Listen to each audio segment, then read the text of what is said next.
ngalan ng Ama at ng Anak at ng Espiritu Santo, Amen. sumainyo ang Panginoon. At sumaiyo rin. Upang tayo maging marapat sa banal na misang ito, halina't magsisimula sa ating mga kasalanan. Tayo pong lahat, inaamin ko sa makapangyarihang Diyos at sa inyo mga kapatid, na lubha akong nagkasala sa isip, sa salita at sa gawa, at sa aking pagkukulang. Kaya sinasamo ko sa mahal na Birheng Maria, sa lahat ng mga anghel at mga banal, at sa inyo mga kapatid, na ako'y panalangin sa Panginoong ating Diyos. Kaawaan tayo na mapagmahal na Diyos, patawarin sa ating mga sala, at patnubayan hanggang sa buhay na walang hanggan. Amen. Panginoon, kaawaan mo kami. Panginoon, kaawaan mo kami. Kristo, kaawaan mo kami. Kristo, kaawaan mo kami. Panginoon, kaawaan mo kami. Panginoon, kaawaan mo kami. Iyuko natin ang ating ulong, manalangin tayo. Ama naming makapangyarihan, ang pananampalataya, pag-asa at pag-ibig namin ay iyong dagdagan, at gawin mong mahal din namin ang iyong mga kautusan, upang sa mga pangako mo kami maging dapat makinabang sa pamamagitan ni Jesucristo, kasama ng Espiritu Santo magpasa walang hanggan. Amen.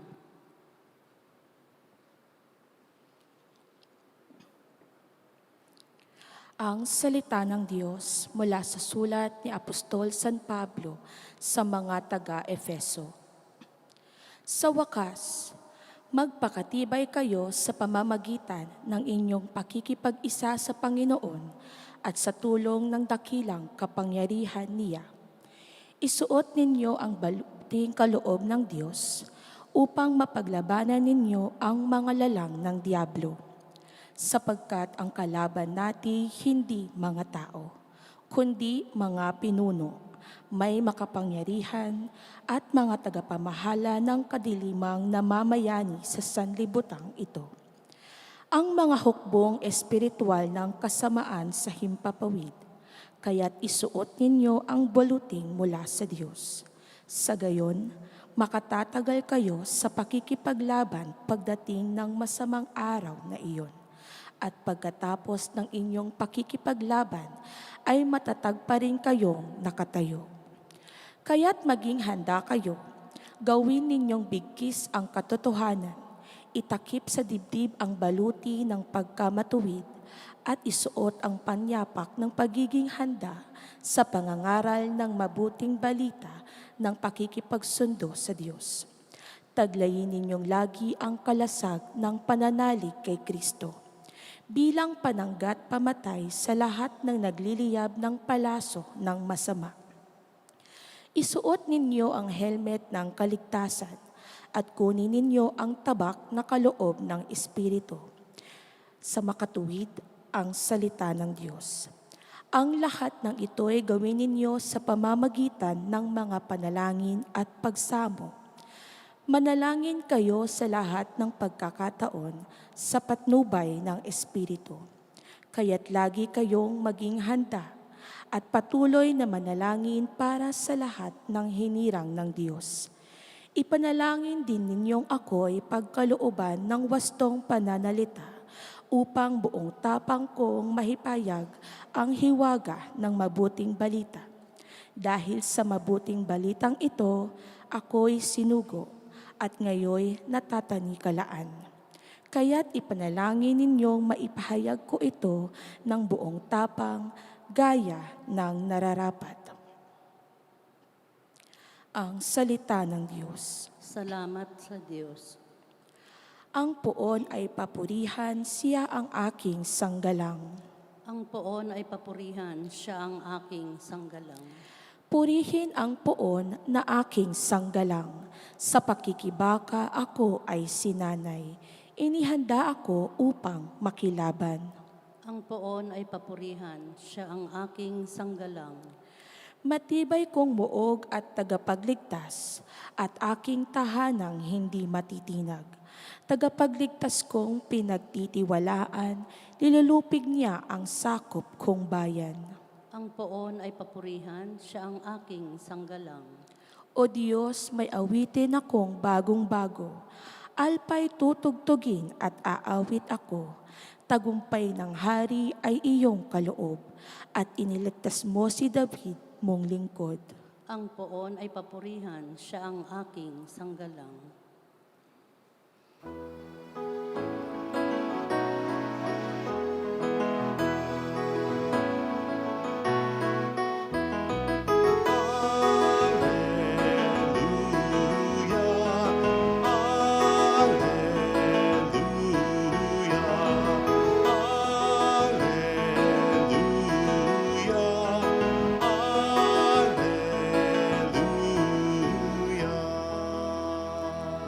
Sumainyo ang Panginoon. At sumaiyo rin. Ang mabuting balita po ng ating Panginoon ayon kay San Lucas. Papuri sa iyo, Panginoon. Dumating noon ang ilang Pariseo. Sinabi nila kay Jesus, "Umalis ka rito, sapagkat ibig kang ipapatay ni Herodes." At sumagot siya, "Sabihin ninyo sa alamid na yon, nagpapalayas ako ngayon ng mga demonyo at nagpapagaling, bukas ay kayon din. Sa ikatlong araw, tatapusin ko ang aking gawain. Ngunit dapat akong magpatuloy sa aking lakad ngayon, bukas at sa makalawa, sapagkat hindi dapat mamatay sa labas ng Jerusalem ang isang propeta. Jerusalem, Jerusalem, pinapapatay mo ang mga propeta at binabato ang mga sinugo ko sa iyo. Makailan kong sinikap na kupkupin ang iyong mga mamayan gaya ng paglukob ng isang inahin sa kanyang mga siwsiw. Ngunit ayaw mo, kaya't lubos kang pababayaan. Sinasabi ko sa iyo, hindi mo na ako makikita hanggang sa dumating ang oras na sabihin mo, pagpalain nawa ang dumarating sa pangalan ng Panginoon." Mga kapatid, ang mabuting balita ng Panginoon. Pinupuri ka namin, Panginoong Hesukristo. Welcome po sa Our Lady of Laslet Quasay Parish, kung saan ayos lang umiyak at samahan tayo ng mahal na ina sa pag-iyak at sa pagdarasal upang maging maayos ang lahat. Narinig po natin sa Ebanghelyo ang sabi ng ilang Pariseo kay Kristo, "Umalis ka rito sapagkat ibig kang ipapatay ni Herodes." Ayos parang concern, di ba? Pero ang totoo, gusto lang talaga nilang umalis si Kristo. Sapagkat habang si Kristo ay kasama nila, may kumukontra sa mga mali nilang ginagawa. May nag-expose sa mga maling layunin nila, lalo tigit sa pagbabalat kayo nila. Kaya't yung sagot ni Kristo dito, na ipinapasabi niya kay Herodes, ewan ko lang kung sinabi nila, ay sa una talagay para sa kanila na hindi mangyayari yung hinahangad nila. Oh, I just can imagine kung anong naging reaksyon ng mga Pariseo nang marinig ito. Hindi umubra ang panloloko, pambobola, pagkukunwari nila. Ito po ang dahilan kung bakit dapat na maging mapanuri tayo sa mga salitang sinasabi sa atin ng ating kapwa-tao. Sapagkat kung minsan, hindi talaga ito totoo. Minsan, pinagkakatuwaan ka lang. Ikaw naman, paniwalain. Kaya, magsusot ka pa rin ng damit na sobrang kulay orange. Kahit ang itim-itim mo, sleeveless. Kahit may namumuong sama ng panahon sa kilikili mo, magsasayaw ka pa rin. Kahit parehong kaliwa ang mga paa mo, kakanta ka pa rin. Kahit sintonado, magsasalita ka pa rin. Kahit di malaman ang punto mo, liligawan mo pa rin. Yung babae, kahit LDR sa pasimula pa lang, hindi long distance relationship, kundi malayong maging kayo. Kasi nga, binubuyo ka. Papaniwala ka naman. Si Pani, paniwalain ka. Binubuyo ka na parang seryoso sa harapan. Pero pagtalikod mo, ikaw ay pinagtatawanan. Maging mapanuri. Huwag agad naniniwala.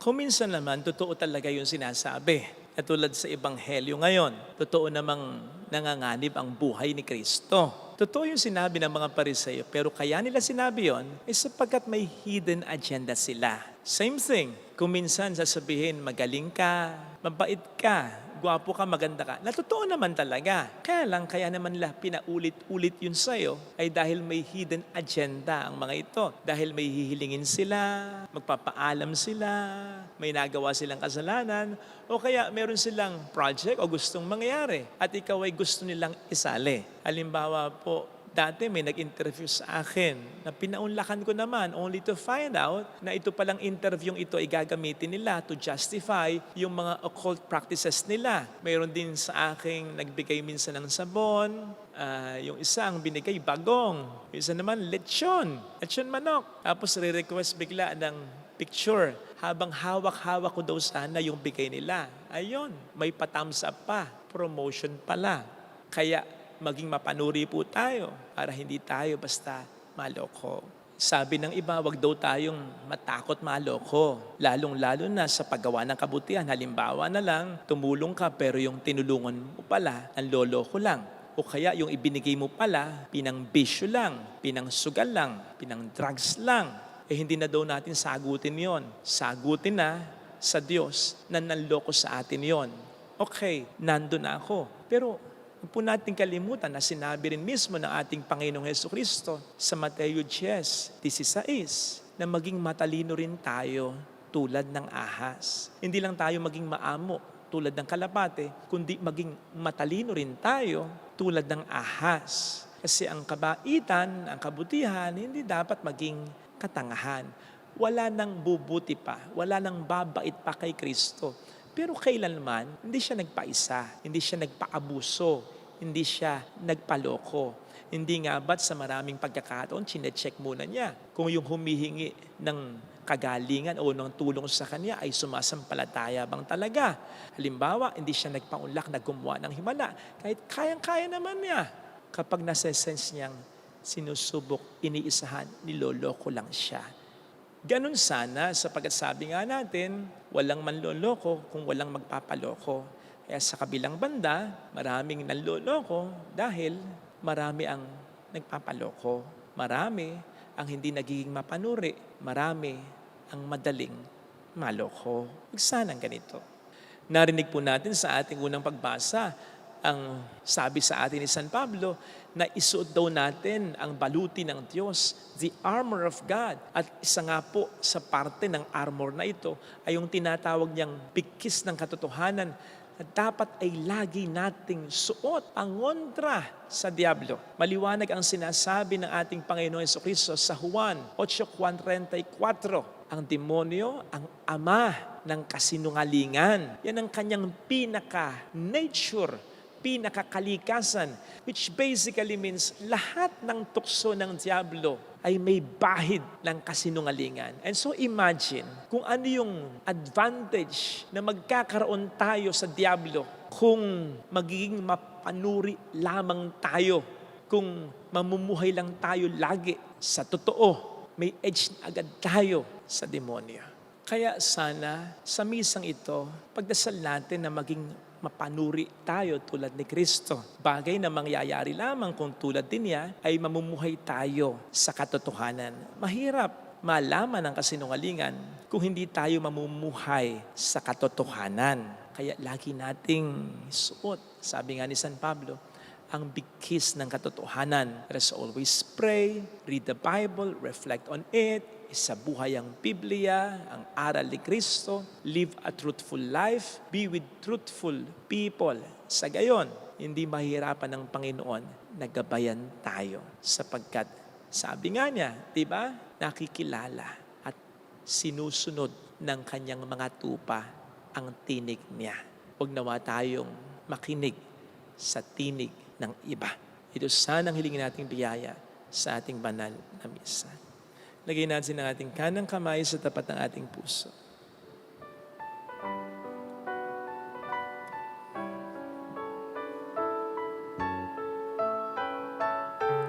Awitin natin, alam kong may magagawa ang Diyos.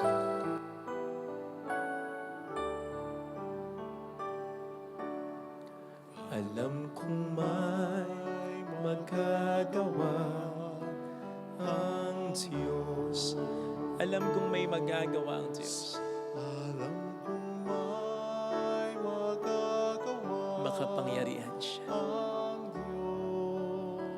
kung ako'y magtatapat, kung ako'y magtatapat, sa Kanya'y maglilingkod. sa Kanya'y maglilingkod, Alam kong may magagawa ang Diyos. kung may magagawa.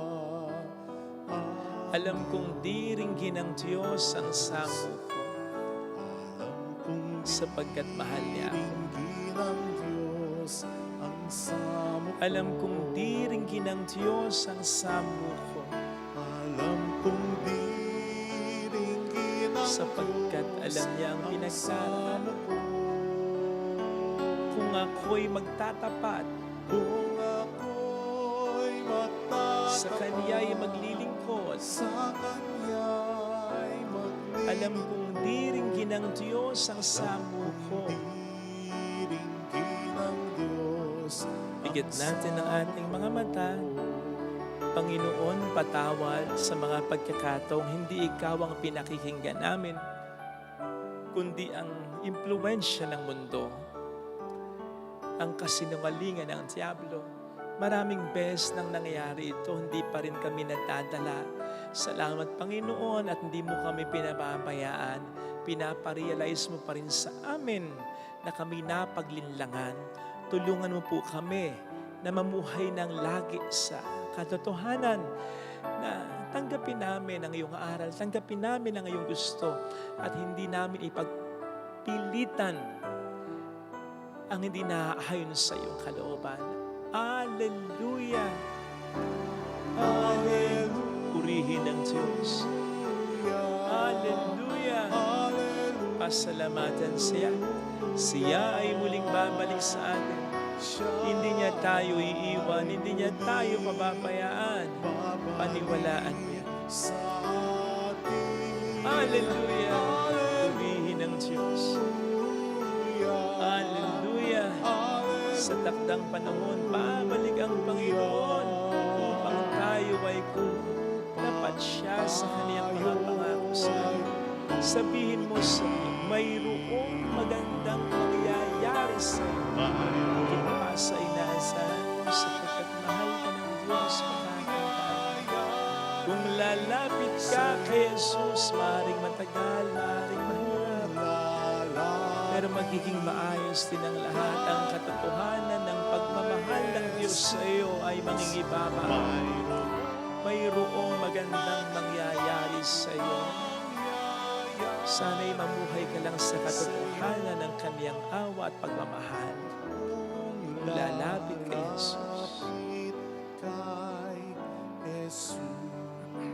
Papuri sa Ama at sa Anak, sa Espiritu Santo. Kapara ng sa unang-una, ngayon, magpakailanman, magpa sa walang hanggan. Amen. Pag-aalay.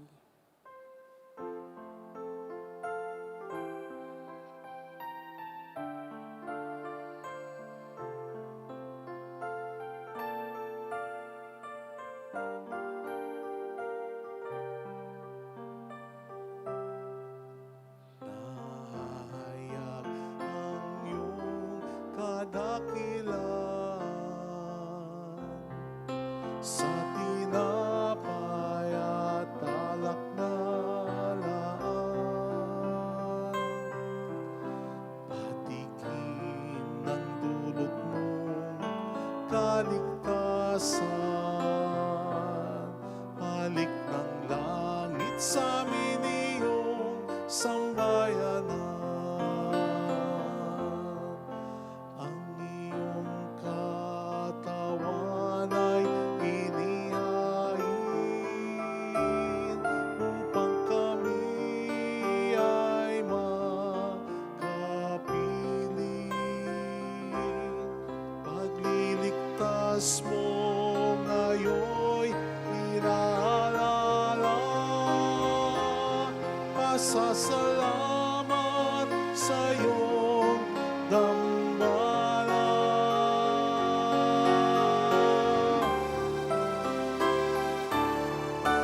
Nahayag ang iyong kadakilan sa tinapay at alak na laan. Patikim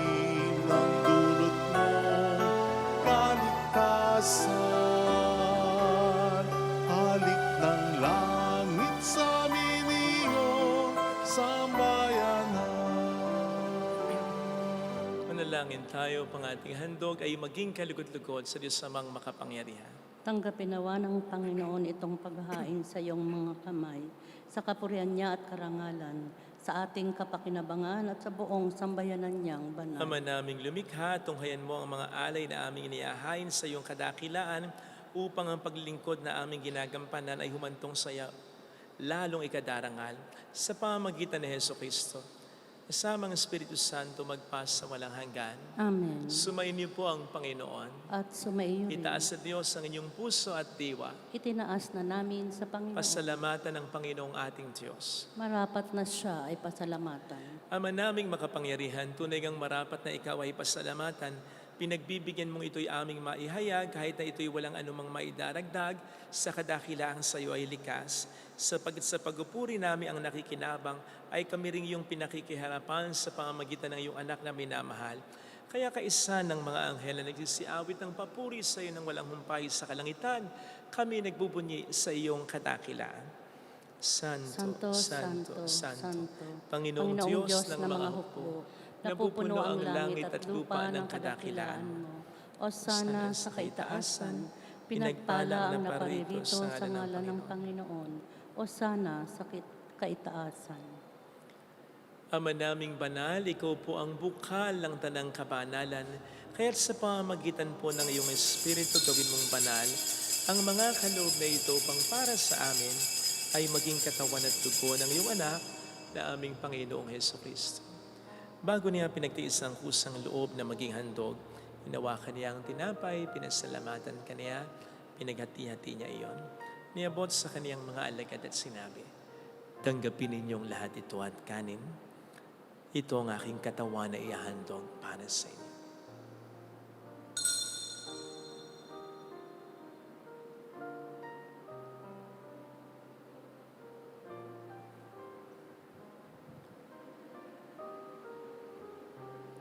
Gayun din naman ang matapos ang hapunan, hinawakan niya ang kalis, muli kaniyang pinasalamatan.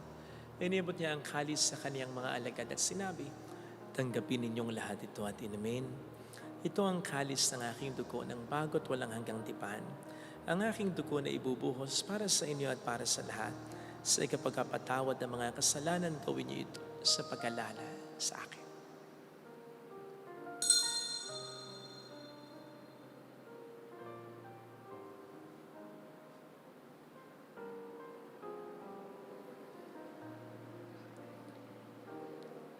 Ipagbunyi natin ang misteryo ng ating pananampalataya. Si Kristo'y namatay, si Kristo'y nabuhay, si Kristo'y babalik sa wakas ng panahon. Ama, ginagawa namin ngayon ang pag-alaala sa pagkamatay at muling pagkabuhay ng iyong anak, kaya inialay namin sa iyong tinapay ng buhay at ang kalis ng kaligtasan. Kami nagpapasalamat dahil kami iyong minarapat at tumayo sa harap mo para maglingkod sa iyo. Sinasamo namin kami na magsasalo sa katawan at dugo ni Kristo, ay mabuklod sa pagkakaisa sa pamamagitan ng Espiritu Santo. Ama, lingapin mo ang iyong simbahang laganap sa buong daigdig. Puspusin mo kami sa pag-ibig. Kaisa ni Francisco na aming Papa, ni Dennis na aming Obispo at ng Tanang Kaparian. Alalahanin mo po ang mga kapatid naming nahimlay nang may pag-asang sila'y muling mabubuhay, lalo ng aming mga ipagdarasal. Saglit nating ipagdasal ang ating mga minamahal na yumawa. Kaawaan mo sila at patuloyin sa iyong kaliwanagan. Kaawaan mo at paging tapatin kaming lahat na makasalo sa iyong buhay na walang wakas. Kaisa ang mahal na birhen ng Lazaret, ang ina ng Diyos. Isanuse ang kabiyak ng kanyang puso lahat ng mga banal na namuhay dito sa daigdig ng kalugod-lugod sa iyo. May pagdiwang nawa namin ang pagpupuri sa ikararangal mo sa pamamagitan ng iyong anak na aming Panginoong Jesucristo. Sa pamamagitan ni Kristo, kasama niya at sa Kanya, ang lahat ng parangal, papuri ay sa iyo, Diyos amang makapangyarihan, kasamang Espiritu Santo, magpa sa walang hanggan. Amen. Tumawag tayo sa Ama.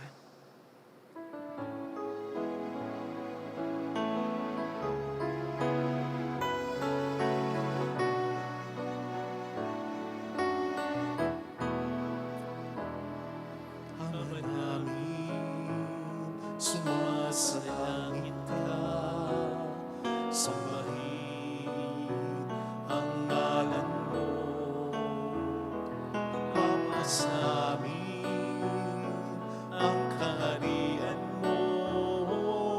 sundin ang loob mo dito sa lupa para nang sa langit. Bigyan mo kami ngayon ang aming kakanin sa araw-araw at patawarin mo kami sa aming mga sala para ng pagpapatawad namin sa nagkakasala sa amin.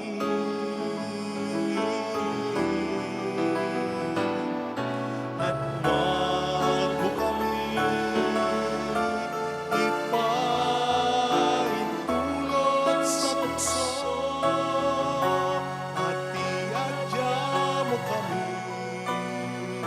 sa lahat ng masama.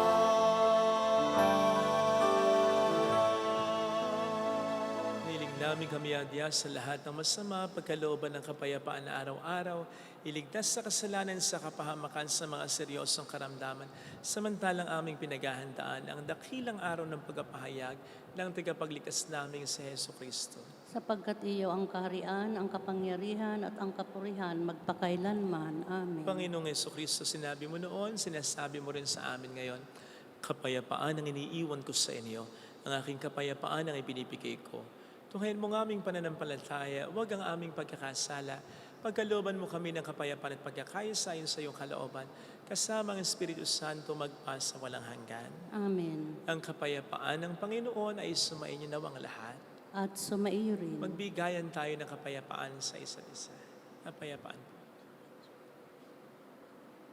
Kordero ng Diyos Na nag-aalis ng mga kasalanan ng sanlibutan, maawa ka sa amin. Kordero ng Diyos na nag-aalis ng mga kasalanan ng sanlibutan, maawa ka sa amin.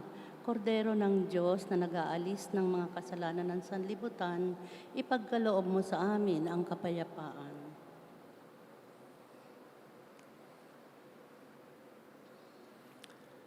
Narito sa harap natin ng Panginoon ang ating buhay at kaligtasan. Palad tayong inaanyayahan. Panginoon, hindi ako karapat-dapat na magpatuloy sa iyo, ngunit sa isang salita mo lamang ay gagaling na ako.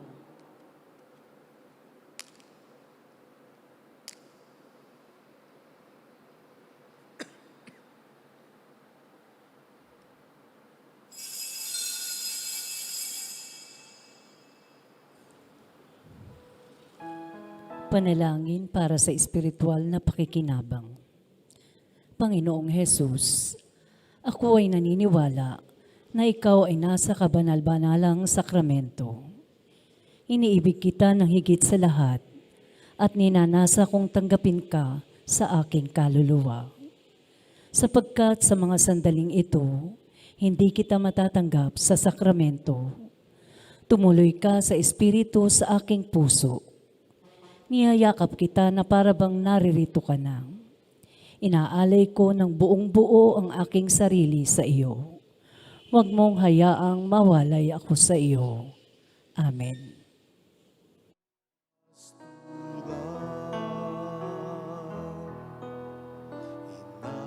Inakay ako sa tahimik na batis at dulot niya'y bagong lakas.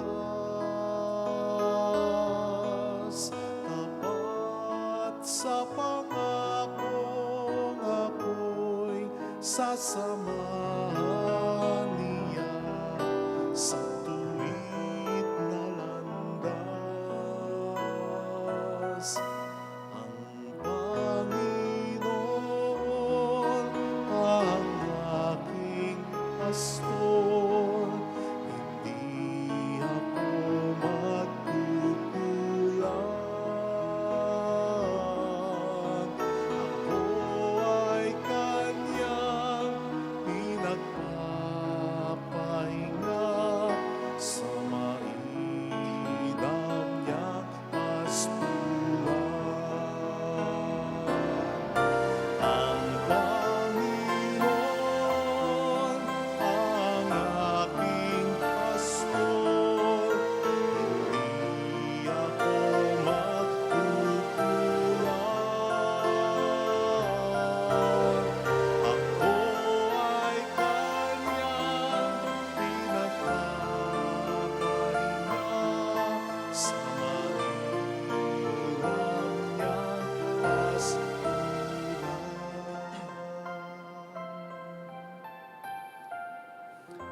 Manalangin tayo. Ama naming mapagmahal, maging lubos nawa ang aming pakikinabang sa tinanggap namin sa piging mong banal upang ang aming ginaganap ng lantaran ay siyang aming makamtang tunay sa pamamagitan ni Hesu Kristo kasama ang Espiritu Santo magpas sa walang hanggan. Amen. Holy God, Holy Mighty One, Holy Immortal One. Have mercy on us and on the whole world. Holy God, Holy Mighty One, Holy Immortal One. Have mercy on us and on the whole world. Holy God, Holy Mighty One, Holy Immortal One. Have mercy on us and on the whole world. Jesus, King of Mercy, We trust in you. alalahanin. Alalahanin, o mahal na Birhen ng Lasalet, ina ng pag-asa, ikaw ang nagpapaalala sa aming magbalik loob sa Ama. Ito ang nagpapatunay na ang kagandahang loob mo ay nananatiling busilak. Sa pag-aaruga mo sa amin, tungkulin mo'y tinupad.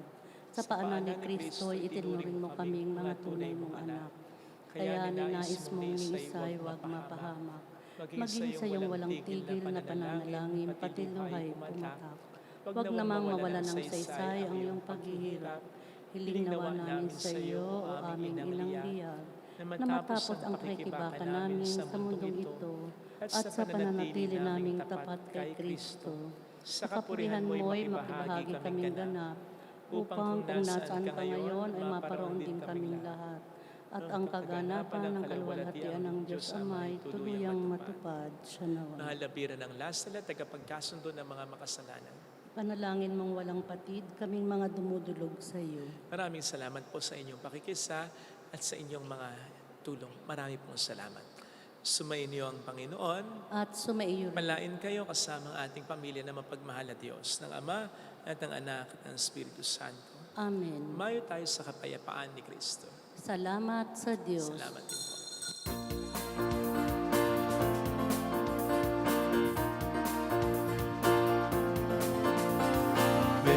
Mary, Mother of the Lord, hear the prayer we sing to you. Let your tears sit in our minds and hearts as once they fell at Lasalet. Tell your people how to live again. Tell your people how to sing again. Tell your people how to dance again. Tell your people how to pray